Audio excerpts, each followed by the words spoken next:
everybody, it's Sid from Cool Moviegram, your source for everything about cool movies. Be sure to hit that subscribe button and check out all the content and let me know what you think.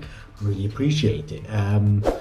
Right now, this is New Year's Eve, 31st of December 2023. Last night, I went to watch Godzilla -1 at the Cineworld with my son and some of my friends. Which is a 2023 film from Japan, directed by Yamazaki Takashi, which stars Kamiki Ryunosuke as Shikishima Koichi, Hamabi Minami as Oishi Noriko, and Ando Sakura as Sumiko, Aoki Munitaka as Tachibara.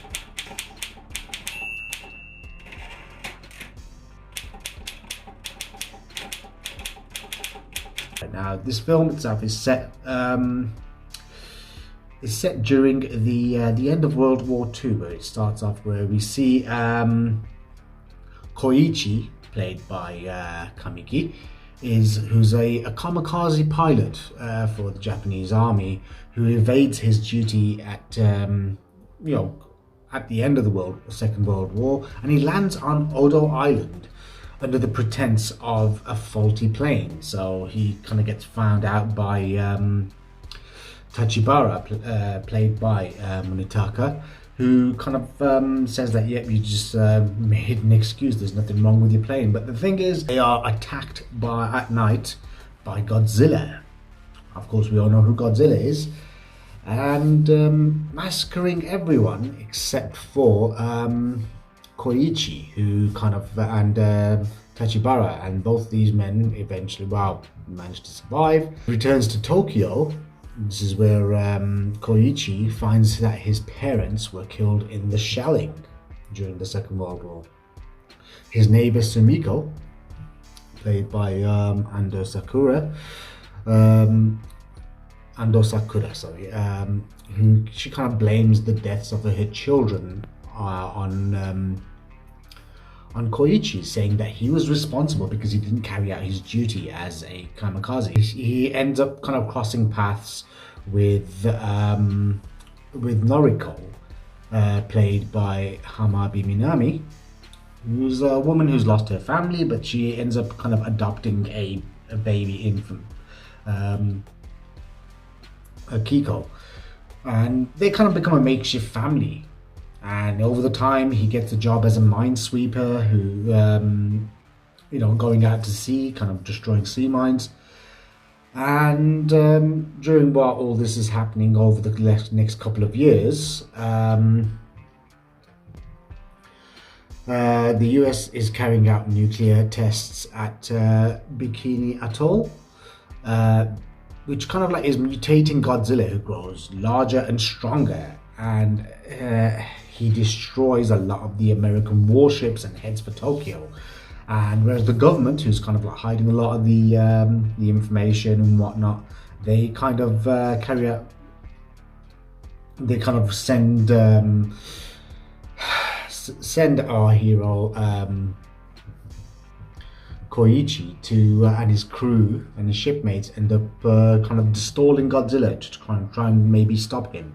But the fact is that their attempts fail, eventually leaving Tokyo vulnerable to attack without any success. And then, as the government is trying to hide a lot of the things, the people, the former Navy officers who had actually served in World War II, decide to band together to kind of try and save Tokyo from destruction. Especially considering it was just after a couple of years that Japan itself was kind of bombed and they'd lost the Second World War.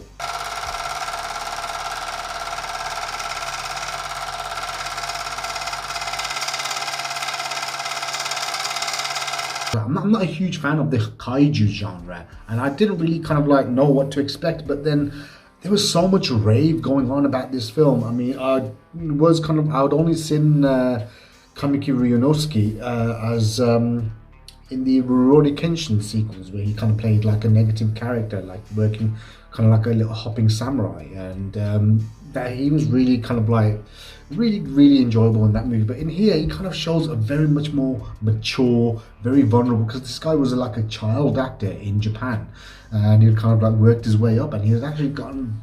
He portrayed his character with such vulnerability. Someone who's actually suffering from a lot of like PTSD, not just because of like what he'd seen at World War II, but also this fact that like he'd come face to face with Godzilla at the start of the movie, and he kind of knew that this foe is indestructible, and he doesn't kind of feel ready to be able to like kind of like commit to Noriko and their kind of like surrogate makeshift daughter Akiko, who kind of like sees them both as their parents, and but then at the same time you kind of see how like these people who are kind of like he's dealing with the guilt of like so many deaths, so many kind of like just PTSD and all the kind of just the things that messed up a man who would actually be kind of like surviving the Second World War. Him believing that he should not have did survive because he was set to be a kamikaze pilot. But then the film itself also explores the themes of how, you know, doing this like this whole thing of like sending young men to their death, how the government never really looked out for their own people, and now it's their chance to kind of like take matters into their own hands to save Tokyo, and also save their own souls in a way, like because they're broken men who have actually lost in a war. And again, I mean, considering this film itself, it was made on a budget of only $15 million. Now that's like peanuts in comparison to like the big budget blockbusters that had come out from like Hollywood, especially when you come to think of like films such as like the Avengers or the Marvel movies and whatnot, or even like, for example, Tom Cruise movies. And this is just peanuts, and it just looks astonishing. I mean, Godzilla just looks really menacing in this, and the fact that they used the original theme. I mean, every time I was hearing this theme, it just kind of reminded me of Pharoah Monch's song Simon Says, which kind of like sampled the Godzilla theme, and it just kind of was like that's what I could think of at one point. But overall, the film itself, it just looked really great. The visuals were amazing. The cinematography was really good. But then I think it is like, you know, just the kind of destruction, the visual effects was so impressive in this film. I mean, the fact that Godzilla has like actual atomic breath, it's just absolutely astonishing. It just looked really visceral, and the fact that he is kind of like he's able to mutate after being injured and stuff, and it just kind of makes it like he's an almost indestructible foe. And the fact that it showed that, you know, it wasn't one of those where America was the good guy, or America's the savior in this instance. The fact that is their excuse is that they can't fight the gargantuan beast because they kind of don't want to kind of trigger off tensions with the Soviets, and so they kind of stay out of it. Whereas they're left with like kind of decommissioned ships, and the citizens, like the citizens movement, is pretty much left to their own devices to kind of fight against their foe. But it is the relationships between these characters where you see Koichiki and Noriko kind of like becoming this kind of makeshift family, and like the fact is that they've kind of grown together, they've grown kind of like close together, and the fact that they see themselves as like a family. Action aside, I mean, the acting was great. I mean, everyone was pretty much perfect, and Aoki Munetaka, who played Tachibara, who's a kind of a bitter kind of like engineer, airplane engineer, who's kind of like repairing fighter jets. How he comes into the whole story like towards like the third act, and it's just like his performance was really good. I mean, the fact that he's kind of a lot more bitter because he's had no hope since like pretty much the end of World War II, as opposed to Koichi, who's kind of like Koichi, who's kind of like found like another hope as to rebuild life. But the fact is that he's still got that guilt, and he's kind of trying to suppress it. And it was just really, you know, very impressive in terms of like the characters and even the direction of the film. It was sublime. And you know, I don't want to spoil too much, but this, you know, this is like probably one of the biggest surprises of of the year. I did not expect, for example, a Godzilla film to have this much kind of like substance, this much kind of like character development, strong performances. I mean, people more or less watch these movies just for like they're just mindless popcorn entertainment, but this is just so much more than that. And yeah, my rating for this movie, definitely one of the best films that I managed to see at cinema in 2023. 2023 production, which is just made so well. I would say it's just definitely, I would say, a 5 out of 5 movie, a must watch. I mean, if you like the recent Warner Brothers Godzilla movies, I mean, I thought they were passable entertainment, those ones were. But you know, this one here, it has a human heart. It has like a lot of heart.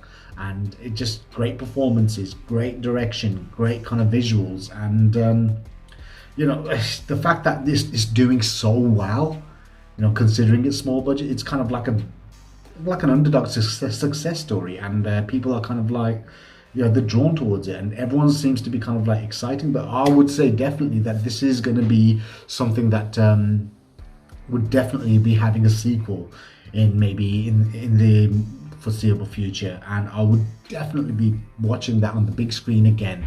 And wow, you know, the fact that it's just, you know, it's such an amazing film, and I would say definitely probably on one of my favorite lists of favorite films of 2023. And I am so looking forward to seeing more of this, not this kind of incarnation of like a menacing evil Godzilla, but at the same time deep, rich, well-written characters. Well, that was pretty much my makeshift review, and probably the last video that I will film in 2023. And of course I will be seeing you in the next year, and hopefully I'll be seeing more subscribers now that the fact that there's a bit more of a boost, and I'm kind of really excited, and I'm kind of thinking this is going to be a chance for me to maybe do more with my channel. You know, let me know what you think. I mean, I know a lot of people have seen this film and they all love it, and let me know your thoughts. I mean, if you've seen this movie, I mean, me as a person who's not a big fan of like the kaiju genre, I would say, you know, this really impressed me just as a kind of a visual and an emotional piece of filmmaking. And I would think that definitely, I mean, this needs to be seen by everyone.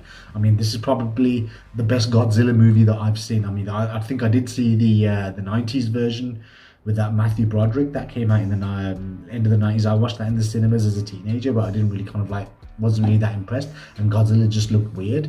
But this one, this just kind of makes up for it. And I would say, yeah, you need to see this movie to believe it. It's just absolutely astounding, and it's just a well-made film. Well, anyways, check me out on Instagram, and you know, yeah, I'll definitely be seeing you on the next one. Take care. Good night.